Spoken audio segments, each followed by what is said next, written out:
अचानक सुगंधाला जायला सांगितलं, पण मग तिच्या सहीचं काय? कारण तिने सही नाही केली तर आपल्या हॉटेलचं सगळं कसं होणार? तुला त्या बेडकीची गोष्ट माहिती आहे ना जानकी? जिला खूप गर्व होता. तिला वाटलं होतं की तिला सुद्धा बैलासारखं पोट फुगवता येईल आणि तिचं पोट फुटलं. सुगंधाचंही तसंच काहीच झालंय. तिला 2 करोड रुपये द्यायला तयार झालो तर पैशाची हाव वाढली तिची. दररोज वेगवेगळ्या मागण्या, आज हे पाहिजे तर उद्या ते पाहिजे.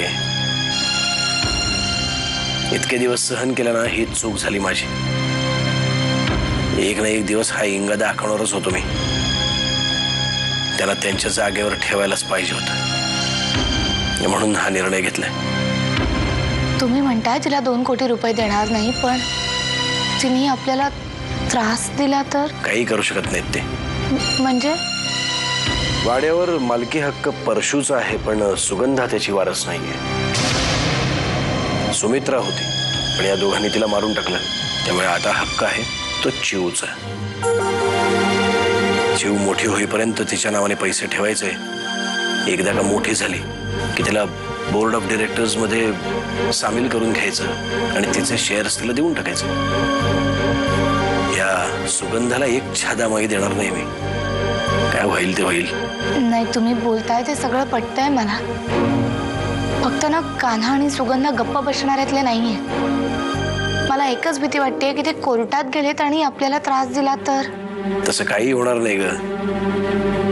माझं मारुतरावांशी सविस्तर बोलणं झालंय आणि अगदी खरं सांगायचं तर त्यांनीच मला हा मार्ग सुचवलाय. उद्या जर सुगंधाने काही अडचणी आणल्याच तर मारुतराव बघून घेतील असं त्यांनी मला सांगितलंय. त्यामुळे तू काळजी करू नको, काही होत नाही. ताई, हात जोडते हो तुमच्या समोर, काहीतरी करा. भाऊजींनी आम्हाला घराबाहेर जायला सांगितले. आम्ही कुठे जाणार, काय खाणार? सुगंधा, तुझ्यावर जी वेळ आली ना ती एखाद्या शत्रूवर सुद्धा येऊ नये.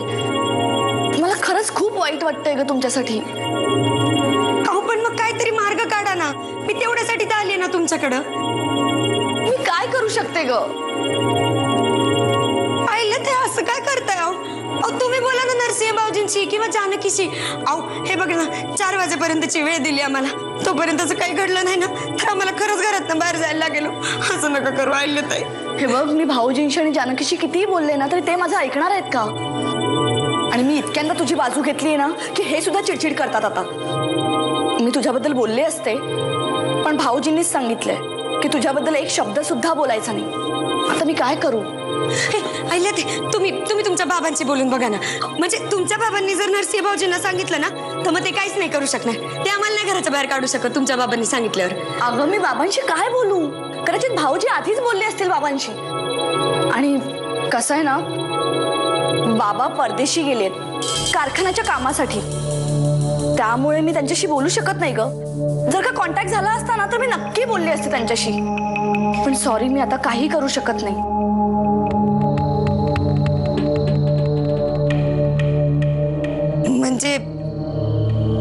म्हणजे आता तुमच्याच्याने काही नाही होणार तर? सुगंधा, मी तुला सांगितलं ना, माझ्या हातात काही नाहीये. हे बघ, तू फक्त माझी जाऊ नाहीयेस, तू मला माझ्या बहिणीसारखी आहेस. आणि माझ्या बहिणीला त्रास झाला मला आवडेल का? पण हे बघ, प्लीज मला समजून घे. आता माझ्या हातात काही राहिलं नाहीये. ठीक आहे, आता काय तुम्हीच असं म्हणताय म्हणाल्यावर काय करणार मी तर. येते.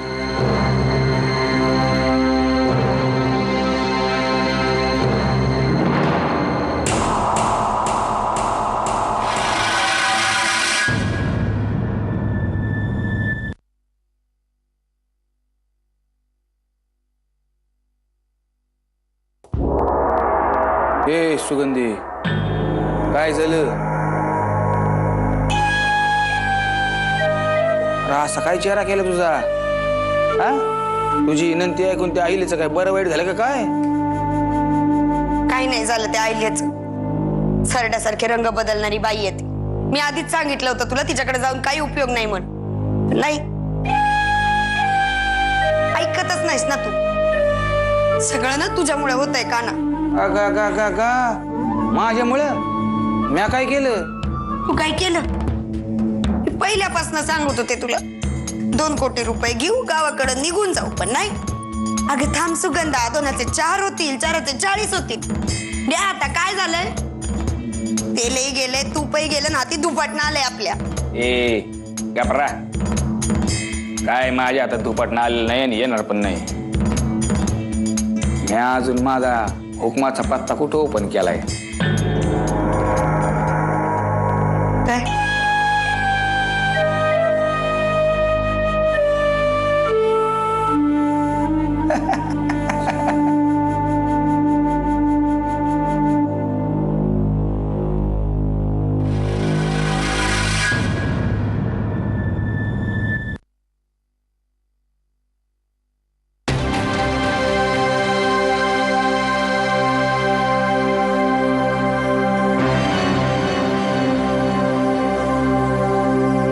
आत्याबाई,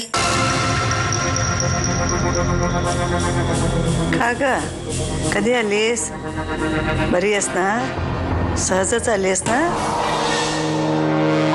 काय झालं का? असा उदास का दिसतोय चेहरा? कोणी बोललं का तुला काही? परशू बोलला काही? त्याला आणून उभा कर माझ्या पुढे. असा खडसावते ना त्याला की बस. नाही, हे काही नाही बोलले. मग काय झालं काय? अशी उदास का दिसतेस? घरात कोणी काही बोललं का तुला? त्रास आहे काही घरात?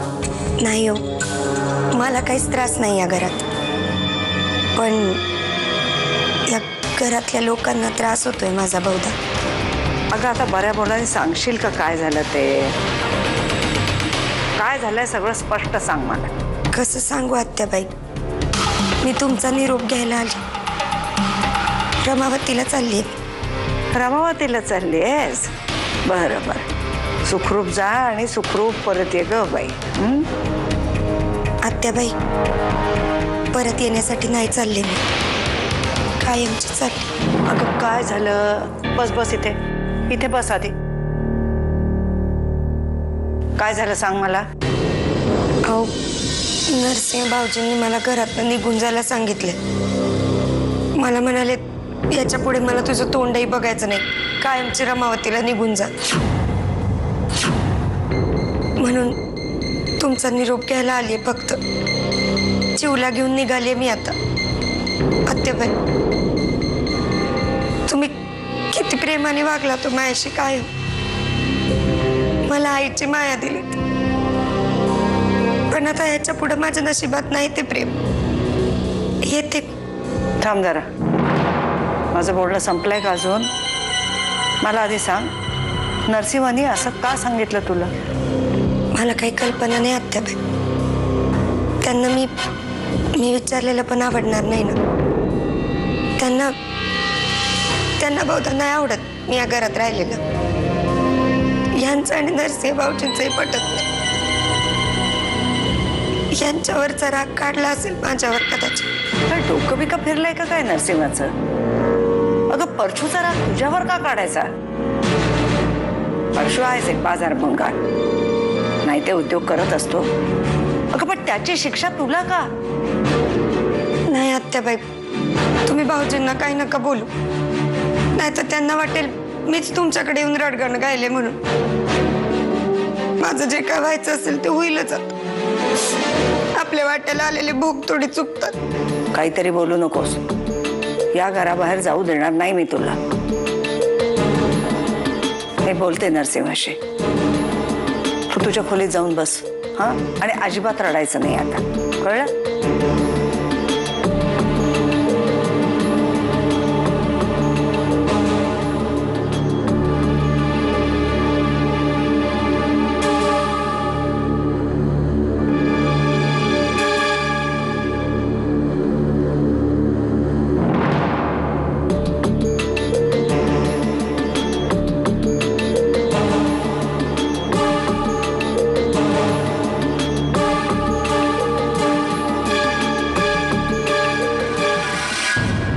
तिकडे उजवीकडे थोडीशी. जी जी.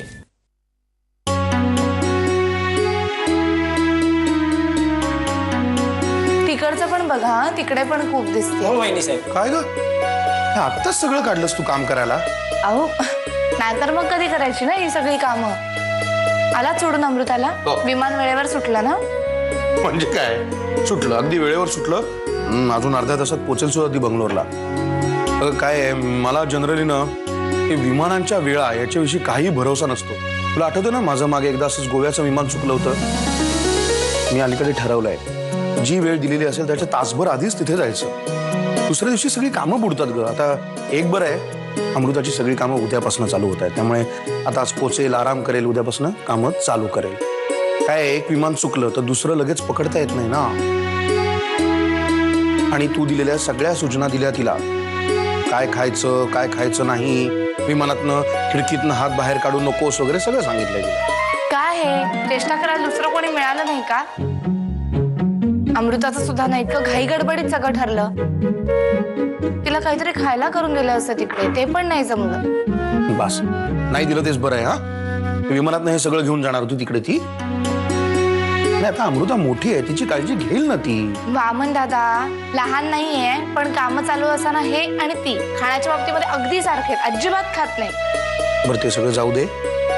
मला सांग, दादा बोलणार होता सुगंधाशी आणि त्या कान्हाशी, बोलला? होय सांगितलंय त्यांनी. 4 वाजायच्या त्या घरातून चालतं व्हायला सांगितलं. उत्तम.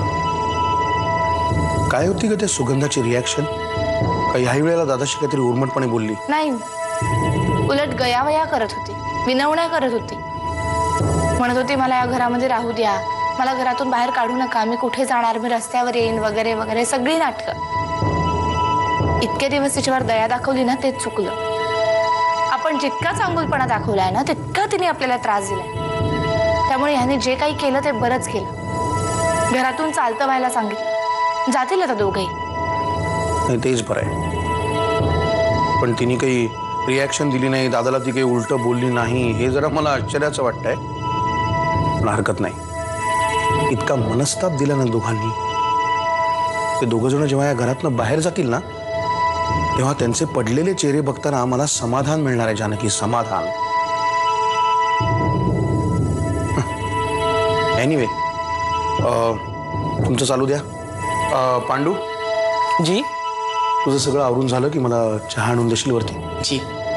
तर सांग. ते असू दे, पहिल्यांदा चहा नेऊन द्या त्यांना. आणतो.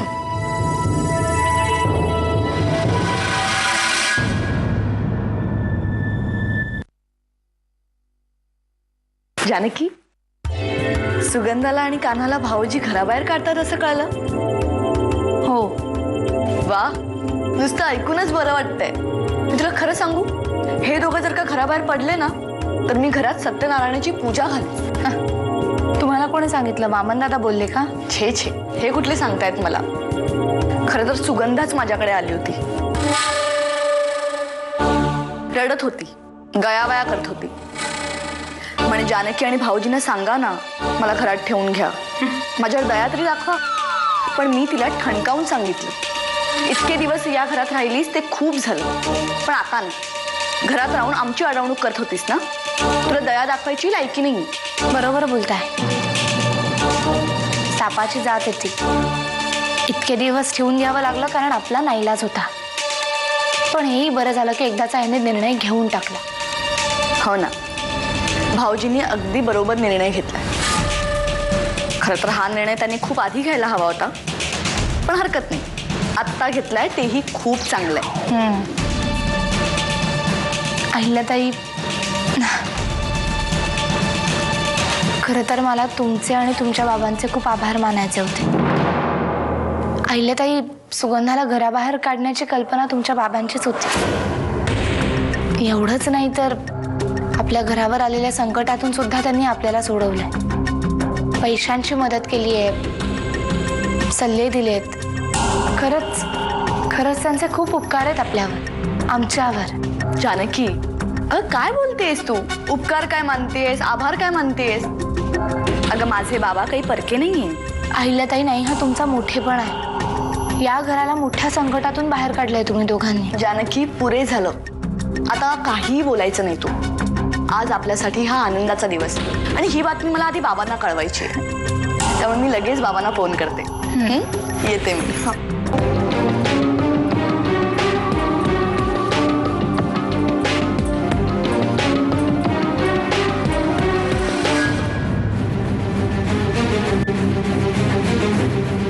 बाई बोलवलंच मला. तू सुमित्राला घराबाहेर जायला सांगितलंस? जर सुमित्रा या घराच्या बाहेर गेली ना तर मी सुद्धा या घरात पाणी प्यायला सुद्धा थांबणार नाही.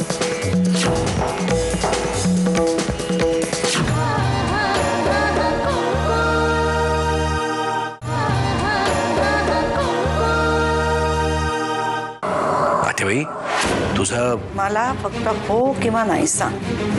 तुझ्या प्रश्नाचं उत्तर हो की नाही मध्ये देता येणार नाही आतेबाई. तू जिला सुमित्रा समजतेस ती सुगंधा. मला उलट उत्तर देऊ नकोस. तू सुमित्राला घरातनं जायला सांगितलंस का नाहीस? आतेबाई तू समजून घेण्याचा प्रयत्न कर. मी सुमित्राला घराबाहेर का जायला सांगितलं याचं कारण तर ऐकून घ्या. म्हणजे तू स्वतःच्या तोंडाने कबूल करतोयस की तू सुमित्राला घराच्या बाहेर जायला सांगितलंस? हिम्मत कशी झाली रे तुझी? कुटुंब प्रमुख झालास म्हणजे काय आबाळाला हात टेकले तुझे? सुमित्राला मी आणले या घरात सोन म्हणून. आधीच परशूमुळे तिला इतका त्रास होतोय. परशूचं तिच्याशी लग्न लावलं याचाच पश्चाताप होतोय मला. आणि वर आता तू तिला घराबाहेर काढायला निघालेस. त्या बिचारीने दुःख तरी किती भोगायची? हा सख्खी भावजा आहे ना तुझी. मग तिला रमावतीला पाठवून काय करणार आहेस तू?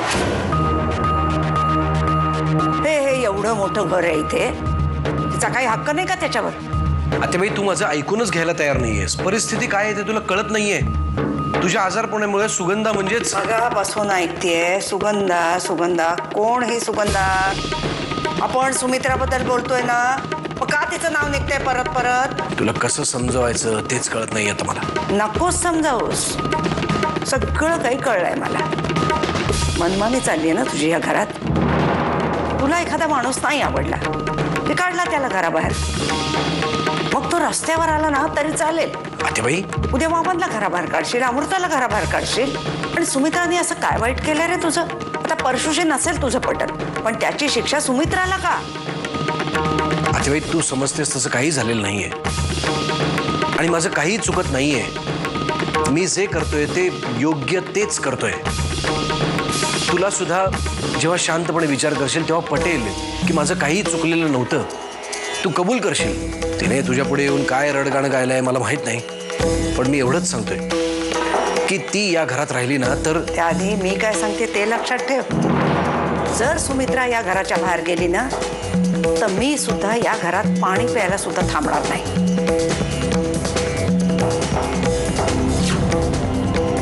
कळलं?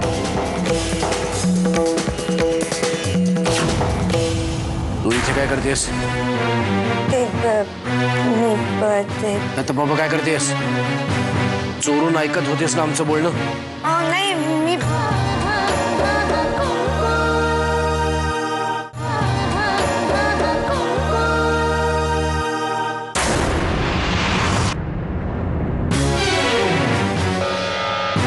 काय ग तू इथे काय करतेस? आता बाबा काय करतेस? चोरून ऐकत होतेस ना आमचं बोलणं? नाही मी खोलीकडे चालले होते. तू खोटं नाटक बोलू नकोस. एक नंबरची खोटारडी आहेस, मला काय माहित नाही. आणि काय जाऊन गळा काढला सातेबाईकडे? नाही हो, मी काही नाही बोलले आत्याबाईंना. सुगंधा तुझी ही थेरं मी खपवून घेणार नाही सांगून ठेवतोय. आजपर्यंत झाला तेवढा तमाशा पुरे झाला. तुला कोणी शहाणपणा करायला सांगितलं होता? खरंच नाही. मी काही नाही बोलले आत्याबाईंना. मी तुला घरातून हाकलून देतोय म्हटल्यावरती आत्याबाईचा आधार घेतलास होय तू? नाही मी फक्त त्यांचा निरोप घ्यायला गेले होते तर त्यांनी मला बसवून घेतलं आणि सगळं विचारलं. मग आता त्यांना सांगण्याशिवाय काही पर्याय होता का? ते सोडतात का त्यांच्या प्रश्नांची उत्तरं मिळाल्याशिवाय? असले नसते खुलासे देऊ नकोस. नाही विश्वास बसणार माझा. पुन्हा पुन्हा जर काशी वागलीस ना ती एक कानाखाली खेचीन तुझ्या मी खूप संयमानं शांतपणे वागतोय. तुझी जर का नाटकं अशीच चालू राहिली ना तर माझ्यासारखं वाईट दुसरा कोणी नसेल. आतेबाईची तब्येत बरी नाहीये, तिला सांभाळून घ्यायचंय सगळ्यांनी. ती एकदा तुला सुमित्रा समजली तर डोक्यावर चढून बसलीस होय तू. जर आतेबाईला काही झालं माफ करणार नाही मी तुला. आले घेतून